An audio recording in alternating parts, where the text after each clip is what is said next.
భూభారతి చట్టం తీసుకొచ్చిండ్రు. అంతకుముందేమో మన ధరణిలో ఎక్కడ కూడా ఏ అవకతవకలు కూడా జరగలేదు. వాస్తవంగా వాళ్ళు కాంగ్రెస్ ప్రభుత్వం వచ్చిన తర్వాత ఏదైతే భూభారతి తీసుకొచ్చిన తర్వాత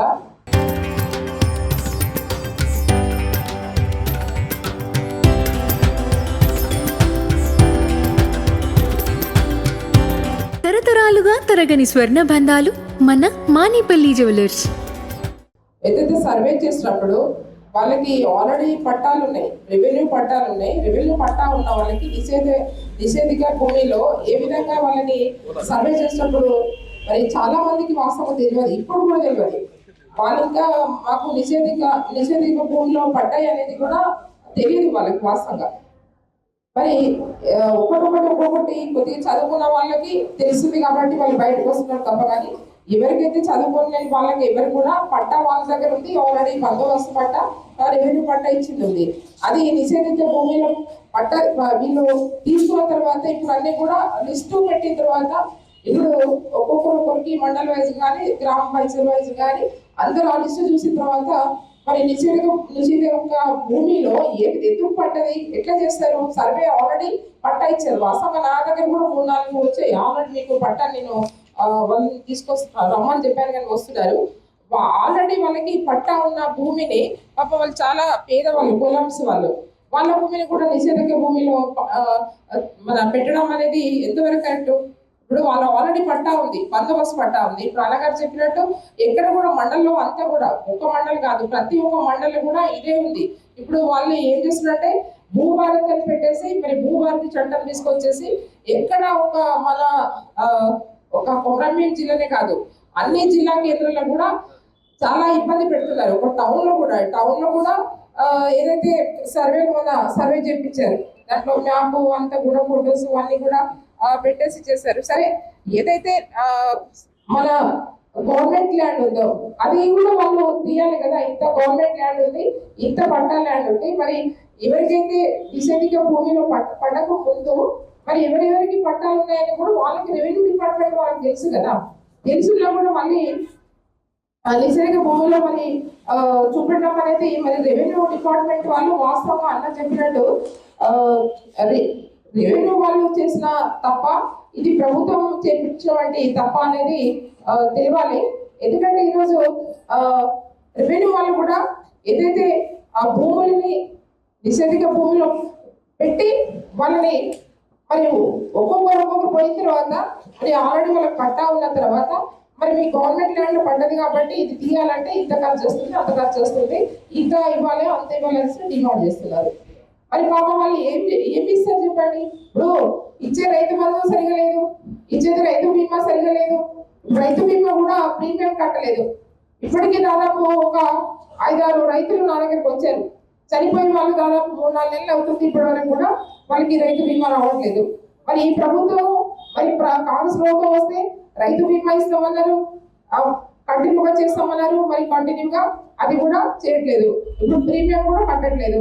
ఏదైతే మనం ఇప్పుడు రైతు బంధు కూడా ఒకటేసారి ఇచ్చారు. రైతు బంధు ఒక్కసారి ఇచ్చారు. ఇంతకుముందు ఒక 2 ఎకరంలో ఒక్కొక్క వేసారు అంతే తప్ప. కానీ ఇప్పుడు 3 సంవత్సరాలు అవుతుంది అంటే 6 విడతలుగా వాళ్ళకి రైతు బంధు ఇవ్వాలి. కానీ అది కూడా లేదు. వాస్తవంగా ఈ భూభారతిలో అయితే నిజంగా చాలా అవకతవకలు ఉన్నాయి. నిజంగా అసలు ఇక్కడనే కాదు, సిటీలో కూడా ఇవాళ చూస్తే అందరి పాపం వాళ్ళు లోన్లు తీసుకొని మరి వాళ్ళు ఎవరైతే ప్లాటింగ్ చేసి వాళ్ళకి పర్మిషన్ ఇచ్చి లేఅవుట్ పర్మిషన్ ఇచ్చి వాళ్ళకి పర్మిషన్ ఇచ్చిన తర్వాత కూడా వాళ్ళకి లోన్లు ఇచ్చేసి వాళ్ళు కట్టుకున్న తర్వాత వాళ్ళు ప్లాట్స్ కూడా తీసుకున్న తర్వాత ఇప్పుడు కూడా ఉండడం 20-30 సంవత్సరాలు అవుతున్నారు. పాపం వాళ్ళు లోన్లు తీసుకొని పాపం వాళ్ళు ఇళ్ళల్లో ఉంటే పిల్లల్ని పట్టుకొని అక్కడ కూడా కూలబడుతున్నారు. అంటే పాపం వాళ్ళ పరిస్థితి ఏంటి చెప్పండి? ఇప్పుడు సిటీలో అంతే ఉంది, ఇప్పుడు మన మారుమూల ప్రాంతాల్లో ఉంది. ఇప్పుడు మారుమూల ప్రాంతాలు ఎక్కడెక్కడ కూడా మరి భూమిలో పుచ్చుకుంటున్నారు మొత్తం గవర్నమెంట్ భూమి అని.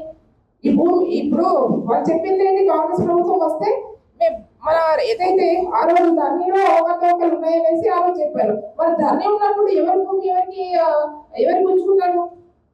ఎక్కడ కూడా లేదు కదా. ఎవరు రైతులు ఉంది, రైతులకే ఉంది.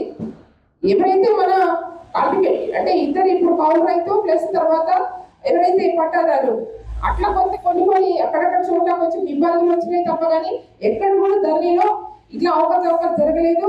ఏదైతే వాళ్ళకి మరి రెవెన్యూ పట్టాలు బందోబస్తు పట్టాలు ఉన్నప్పుడు కూడా వాళ్ళకి మరి ఇప్పుడు నిషేధిక భూములు చేసుకొని మరి ఇవాళ మరి ఈ రెవెన్యూ డిపార్ట్మెంట్ ఏ విధంగా సర్వే చేస్తున్నారు అనేది మాకు అర్థం అవట్లేదు.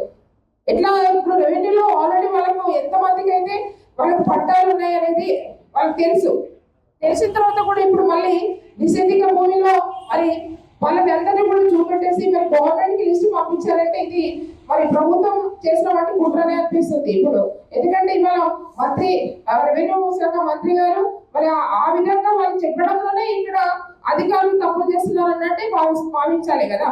ఇప్పుడు ఎందుకు లేకపోతే ఇప్పుడు ఆల్రెడీ పట్టా ఉన్న వాళ్ళని కూడా నిషేధిక భూమిలో ఏ విధంగా చూపెడతారు, ఎట్లా చూపెడతారు? ఆల్రెడీ వాళ్ళకి ఉంది కదా లిస్ట్, వాళ్ళ దగ్గర రెవెన్యూ దగ్గర రికార్డే ఉంటుంది ఎంతమందికి రెవెన్యూ పట్టాలు ఉన్నాయనేది వాళ్ళకి ఆల్రెడీ ఉన్న తర్వాత కూడా ఇదంతా తప్పు చేస్తున్నారు. మన ఇక్కడ జిల్లాలో కూడా మరి జేసీ గారు ఉన్నారు, ఇవాళ జిల్లా కలెక్టర్ గారు, మరి వీళ్ళంతా కూడా చూడాలి. రోజు ఇప్పుడు ప్రతి సోమవారం కూడా గ్రీవెన్స్ డే రోజు కూడా వాళ్ళు మా భూమి ఈ విధంగా పడ్డది మేడం, మాకు గవర్నమెంట్ ల్యాండ్ లో మరి నిషేధిక భూమిలో పడ్డది, మా పట్ట మళ్ళీ కూడా మాది మాకు చేయాలనేసి వాళ్ళు సర్దిద్దాలి, మళ్ళీ చేయడానికి కూడా ఇప్పటి వరకు చేస్తలేదు, పెండింగ్ లో ఉన్నాయి. ప్రతి సోమవారం గ్రీవెన్స్ డే వచ్చినప్పుడు కూడా ఇప్పటికి కూడా ఆ భూములని సరిదిద్దలేదు. ఇప్పుడు మన గుండె సర్పంచ్ ఉన్నాడు కదా, వాళ్ళు కూడా ఇప్పటికి 2-3 సార్లు పోయినారు. మరి ఇదంతా కూడా చేస్తుంది మరి కాంగ్రెస్ ప్రభుత్వం పైనుంచి. మరి ఎవరైతే రెవెన్యూ మంత్రి గారు ఉన్నారో ఆ రెవెన్యూ మంత్రి గారికి మరి సిటీలో భూములు సరిపోవట్లేదు, ఇప్పుడు ఈ రైతుల భూములు కూడా ప్రతి చోట కూడా మరి రైతుల భూములు మరి ఎక్కడెక్కడ ఉంచుకొని మరి ఈ విధంగా మరి చేయడం అనేది నిజంగా చాలా దురదృష్టకరం. ఎందుకంటే రైతులకు ఈ రోజు వర్షపాతం లేదు, ఈ సంవత్సరం చాలా తక్కువగా ఉంది, ఇవాళ రైతు బంధు లేదు, వాళ్ళు పెట్టుబడి పెట్టేసి ఒక దిక్కు వర్షాలు వస్తుంది కానీ రోజు ఇటు ఇబ్బంది పడుతున్నారు. మరి ఇటు చూస్తే ఉన్న భూములు కూడా మరి ప్రభుత్వ భూములుగా చూపెడుతున్నారు. ఇదంతా కూడా నిజంగా చాలా దురదృష్టకరం. ఒక్కొక్కేమో రైతులకు మేము ఇది చేస్తాం అది చేస్తాం అని చెప్పి మరి కాంగ్రెస్ ప్రభుత్వం గద్దెక్కించిన తర్వాత మరి వాళ్ళ మంత్రులు ముఖ్యమంత్రులు ఇవాళ చూస్తే రోజు వాళ్ళ గొడవలే. ఇవాళ చూస్తే వాళ్ళ ముఖ్యమంత్రి తమ్ముళ్ళు ఇవాళ ఒక ప్రజెంట్ మంత్రి బిడ్డలు ఏమైనా చెప్తున్నది, ఇవాళ మొత్తం కూడా రేవంత్ రెడ్డి వాళ్ళ తమ్ముళ్ళంతా కూడా భూముల మీద పెట్టారు, సిటీలో భూములు అంతా కూడా అక్కడ లాక్కుంటున్నారు. ఎక్కడెక్కడ కూడా గ్రామాలలో కూడా మరి ఈ విధంగా చేయడం అనేది ఎంతవరకు కరెక్ట్? ఇక్కడ చూస్తే సిటీలో జరుగుతున్నాయి అనుకుంటాం, అక్కడ హైదరాబాద్ పెట్టేసి పాప వాళ్ళ ఇల్లు కరిగిపోయి ఇల్లు కూడా ఉండడం చేయడం అని. అది కాకుండా మళ్ళీ ఇప్పుడు గ్రామాలలో కూడా మరి రైతుల భూములు మరి తీసుకోవడానికి మరి ప్రభుత్వం ఇదంతా కుట్ర చేస్తుంది. ప్రభుత్వమే మీకు మాకైతే స్పష్టంగా కనబడుతుంది. కాబట్టి దొంగలు ఇదంతా కూడా మరి మేము కూడా లిస్ట్ కూడా తయారు చేసుకొని మరి ఎక్కడెక్కడ ఎవరైనా నిషేధిక భూములు పడ్డాయో అవన్నీ కూడా మండల రోజుగా లిస్టు తెప్పించేసి మరి పొలం అనగారు మేము